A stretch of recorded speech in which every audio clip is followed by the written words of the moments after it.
concept is Baby Milo, designed by Kaws, reinterpreted by me. I see you got the Rap Legends drops, you know, sprinkled in there. Yeah, hidden away.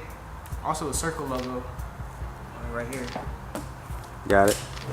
But yeah, there's gonna be a few Easter eggs once it's all done.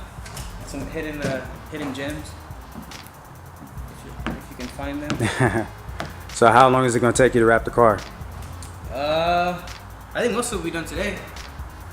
We'll knock out the other side, do the fenders, and probably finish it up on Sunday. Cool. And you've been working on it for a day already, huh? We started yesterday, but we started later in the day yesterday. We were doing the calipers first.